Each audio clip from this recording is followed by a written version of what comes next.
उद्या शिवाजी पार्क मैदानामध्ये वीर सावरकर मार्गावरती तिथेच व्यासपीठ असेल.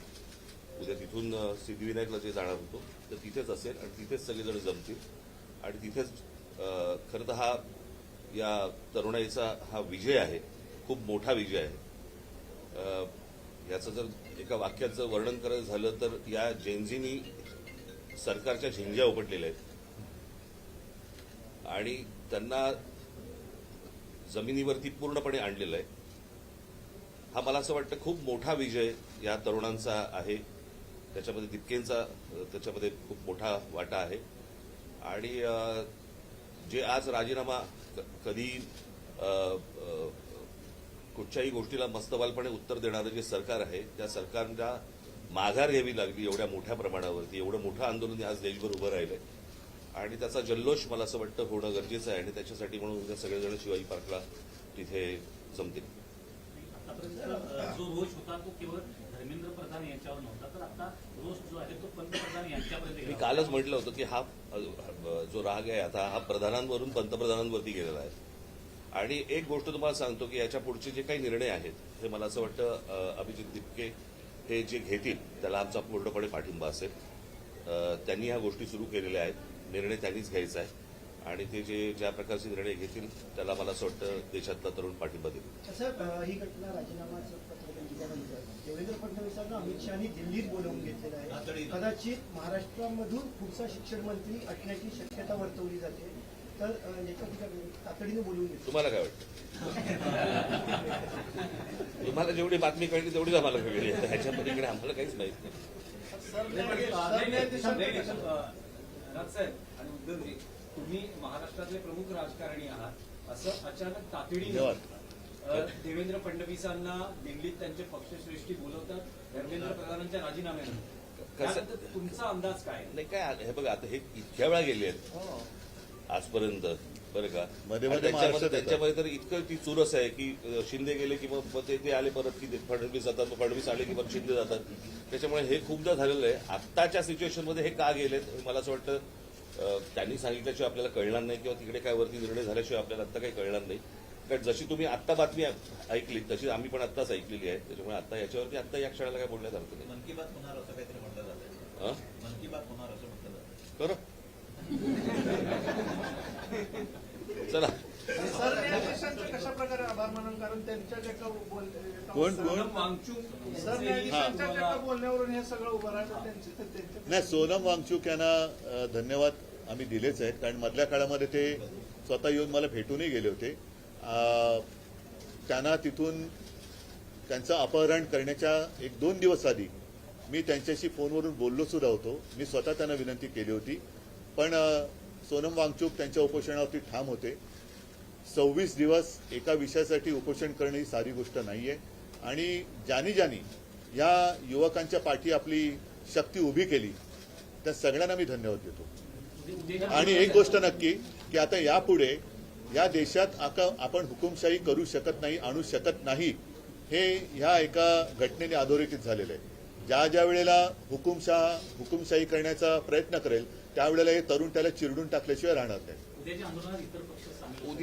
उद्या जो आम्ही सगळेजण तिथे आहेत ते ह्या संपूर्ण तरुणांचं खऱ्या अर्थाने अभिनंदन करण्यासाठी म्हणून तो तिथे जल्लोष होईल. पत्रामध्ये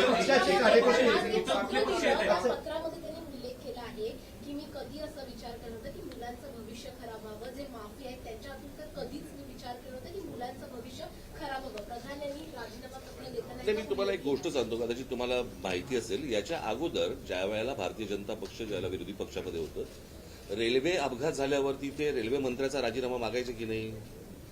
रेल्वे मंत्री बसला असायचा का ड्रायव्हिंग सीटवर? बरोबर की नाही? एक ड्रायव्हर असायचा ज्याच्या काहीतरी चुकीच्या गोष्टीमुळे रेल्वे अपघात व्हायचा आणि हे राजीनामा मागायचा रेल्वे मंत्र्याचा न. त्याच्यामुळे त्यांच्या मनात काय आहे, ते शिक्षण मंत्री असताना किती वेळा नीटचा पेपर फुटला ह्याला काही महत्व आहे की नाही? ही पहिल्यांदा घडलेली गोष्ट नाही आणि 21 मुलं आत्महत्या करतात. त्याचं पाप त्यांच्या डोक्यावर आहे. आज मी ज्या वेळेला तुम्हाला आठवत असेल, मला 16-17ची गोष्ट असेल ना, मी नरेंद्र मोदींची मी फोनवरती बोललो होतो आणि फोनवरती बोलून मला असं वाटतं त्यावर पण प्रेस घेतली होती. त्यावेळेला मी सांगितलं होतं की मोदींना पण हे सांगितलं होतं, आज शेतकरी आत्महत्या करत आहेत, उद्या या पेपर फुटीमुळे विद्यार्थी आत्महत्या करतील. हे मी 2017-18ला बोललो होतो त्यावेळेला. आणि आज तीच परिस्थिती झालेली आहे. मला असं वाटतं या सगळ्या गोष्टींची जबाबदारी आता ऑस्ट्रेलियाच्या शिक्षण मंत्र्यांनी राजीनामा दिला, बरोबर आहे, त्यांच्या अधिपत्याखाली खाली असलेल्या कोणाची तरी त्यांनी त्यांच्याकडनं काहीतरी गुन्हा घडलाय, परंतु जबाबदारी म्हणून त्यांनी शिक्षण मंत्र्यांनी राजीनामा दिलाय. त्यांनी तेव्हाच द्यायला पाहिजे होता, इतका वेळ लावायची गरजच नव्हती. हे प्रकरण इतकं ताणलंच नसतं गेलं खरं तर.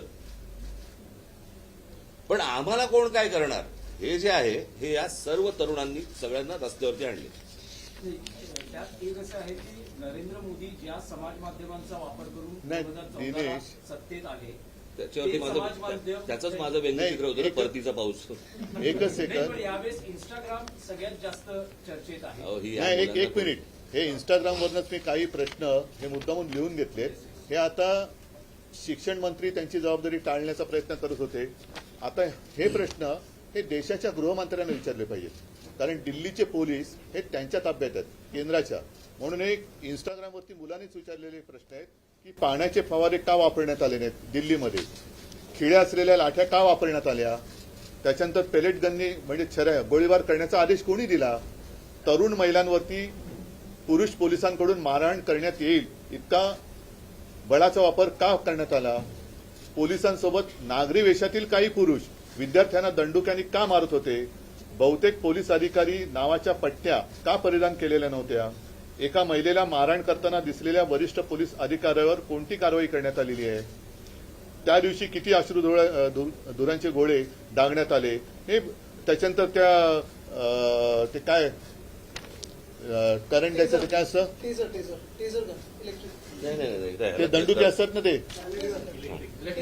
हा, म्हणजे हे तुम्ही हे याचे प्रश्न याची उत्तर आता अमित शहानी दिली पाहिजेत. बॅरिकेडनं करंट लावले, बॅरिकेडनं करंट लावले होते. आज सुद्धा तिकडे नागपूरमध्ये आमच्या एका युवती सेनेच्या कार्यकर्तीला काल एवढ्या वाईट पद्धतीने मारण केले आणि तिथल्या पोलीस राजनीस तो विषय घेतला होता. तिथल्या पोलीस आयुक्तांचे संघाबरोबरचे संबंध आहेत. म्हणजे हे सगळे जे आहे आता हे टिकणार नाही. हा विषय आता ही लोक ही तरुण ऐकणार नाहीत. पण ह्या प्रश्नाची उत्तरं आता देशाच्या गृहमंत्र्यांनी दिली पाहिजेत. तुम्ही काल जे मी म्हटलं ना की विद्यार्थ्यांना शिक्षकांनी हात लावू नये, मारू नये, जर मारलं, हात लावला तर त्याच्यावरती शिक्षकावरती कारवाई होते. मग पोलिसांवरती का नाही, मग दिल्लीच्या पोलिसांवरती का नाही? खिळे लावलेले दंडुके घेऊन तुम्ही जर मारणार असाल मुलांना, वाटेल ते बाहेरची माणसं आणून तुम्ही जर समजा त्यांना बडवणार असाल, त्या पोलिसांपेक्षा हे आदेश कोणी दिले, हे असं करा म्हणून कोणी सांगितलं?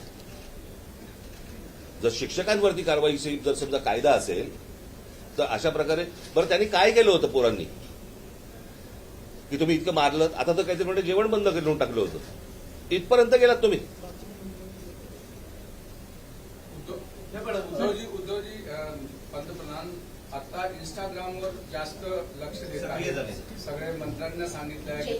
नाही, मला असं वाटतं, ऐका एक गोष्ट अशी आहे की स्वतःचं घरदार सोडून दुनियादारी करणाऱ्यांनी मध्ये घरी पण लक्ष देण्याची गरज आहे. स्वतःची घरं पण त्यांनी सांभाळण्याची गरज आहे. जाऊ रे, पुढचं मला काय बोलण्याची आवश्यकता नाही. ज्याला लागायचं पण झालं. चला, इतर ज्या दोन मागण्या तुम्ही आता म्हणालात, नाही, ह्या त्यांनी केलेल्या आहेत आणि त्यांच्यासोबत आम्ही आहोत. दिल्लीला देखील गुन्हे दाखल झाले, तसेच मुंबईला देखील गुन्हे झाले. साहेब, तुम्ही पण ते मला असं गुन्हे वाटतं दाखवला होता. मी तरी एखादा कुठच्या तरी एक गोष्ट नाही, झाली. आम्ही परंतु मी तुम्हाला एक गोष्ट सांगेन, मुंबई पोलीस आणि महाराष्ट्र पोलिसांचे मी आभार मानेन की त्यांनी उत्तम पद्धतीने संपूर्ण सिच्युएशन परिस्थिती हाताळलेली आहे. अशी कुठचीही परिस्थिती महाराष्ट्रामध्ये आज मुंबईत होतंय, पुण्यामध्ये होतंय किंवा इतरत्र कुठेही असा महाराष्ट्र पोलीस किंवा मुंबई पोलिसांकडनं गोष्ट झालेली नाही. मी खास करून त्यांचं अभिनंदन करेन की त्यांनी उत्तम प्रकारे त्यांची जबाबदारी पार पाडली. उद्धवजी, राहुल गांधींनी सुद्धा पंतप्रधानांच्या घरासमोर आंदोलन केलं होतं. त्यांच्याशी याच्यानंतर आज काय झालं, त्याच्यानंतर बोलणं काय बोलणं झालं? नाही, थांबा ना, आता एवढा मोठा विषय आहे. चल, धन्यवाद.